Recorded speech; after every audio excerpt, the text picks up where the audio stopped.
தென்றலே மெல்ல பேசு சீரியல்ல கோயில் பூசாரி இளமதியும் ரிஷியையும் சேர்த்து வச்சு 2 பேரும் பொருத்தமான ஜோடி அப்படின்னு சொன்னதுனால இளமதிக்கு கோவம் வந்து அந்த பூசாரிய திட்டிடுறாங்க இல்லையா? இது கூட ரிஷியோட ஏற்பாடா தான் இருக்கும். அதுக்கப்புறம் ரிஷி இருந்துகிட்டு, "கவலைப்படாத, நான் ஒண்ணும் இப்ப க தப்பா நெனச்சுக்கல" அப்படின்னு பெருந்தன்மையா விடுற மாதிரி விட்டர்றாப்புல. இது முடிஞ்சதுக்கு அப்புறம் வந்து பார்த்தீங்கன்னா, அந்த பரமன் என்ன பண்ணிக்கிட்டு இருக்கான், அங்க கோயில்ல யாரையோ அழைச்சுக்கிட்டு வந்து அவங்க கூட பேச வச்சானே அப்படின்னு சொல்லி கேட்க, அப்ப நடந்ததெல்லாம் சொல்லி, "நான் அதெல்லாம் நம்பவே இல்ல. அவன் மிரட்டி கூட அந்த பெரியவர கூட்டிக்கிட்டு வந்திருப்பான்" அப்படின்னு சொல்லி சொல்றாங்க. "அடுத்து என்ன பண்ண போற?" அப்படின்னு கேட்க, "இல்ல, எங்க அப்பா ஆசிரமத்துக்கு அழைச்சுக்கிட்டு போறேன்னு சொன்னாரு. அங்க போயிட்டு ஏதோ நிரூபிக்கிறானா" அப்படின்னு இளமதி சொல்ல, நம்ம ரிஷி மனசுக்குள்ளாரையே நினைச்சுக்கிறாப்புல, "அதான் அங்க இருந்த ஃபோட்டோவ நம்ம எடுத்துட்டோமே, அங்க போய் என்ன பண்ண முடியும் பரமனால" அப்படின்னு அப்படியே விட்டுட்டாப்புல.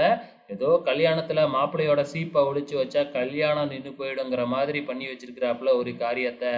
அங்க போனா அந்த பெரியவர் வந்து பார்த்தீங்கன்னா, நெறைய பேர கூப்பிட்டு வச்சு, பரம எப்படியாப்பட்டவரு அப்படிங்கிறத நிரூபிச்சுக்கிட்டு இருக்கிறாரு. அது மட்டும் இல்ல, "ஃபோட்டோவ தானே கிழிச்ச, அதோட ஒரிஜினல் காப்பியே எங்ககிட்ட இருக்கு" அப்படின்னு ஃபோட்டோ எடுத்த அந்த ஃபோட்டோகிராஃபரையே வர வச்சு, ஃபோட்டோவ வந்து பார்த்தீங்கன்னா, அந்த கேமரா மூலியமாவே காமிச்சு இளமதிக்கு எல்லாத்தையும் நிரூபிச்சுட்டாங்க.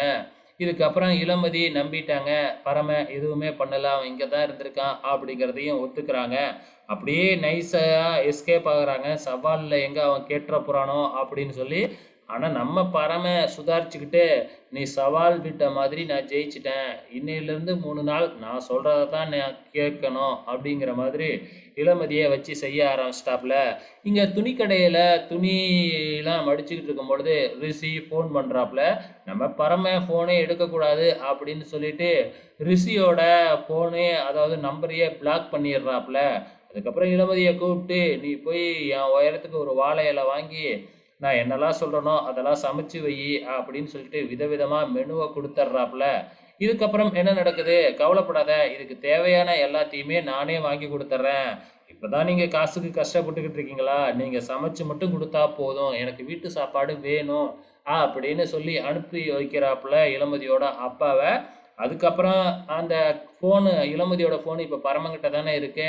அத எடுத்து அந்த கால அன்லாக் எடுத்து மறுபடியும் ரிஷி ஃபோன் பண்றப்ப, இளமதி மாதிரியே நம்ம பரம மிமிக்ரி பண்ணிக்கிட்டு இருக்கிறாப்புல. அப்ப வந்து பார்த்தீங்கன்னா, "நான் அப்பவே அந்த பரமன வீட்ட விட்டு வெளியில அனுப்ப சொன்னேன்ல, நீங்க ஏன் கேட்காம இருக்கீங்க?" அப்படின்னு இளமதி கிட்ட பேசுற மாதிரி இந்த ரிஷி பேசிக்கிட்டு இருக்கிறாப்புல. இதோட இன்னி எபிசோட் முடிஞ்சிருச்சு. வெயிட் பண்ணி பார்க்கலாம். நாளைக்கு என்ன நடக்க போகுதுன்னு.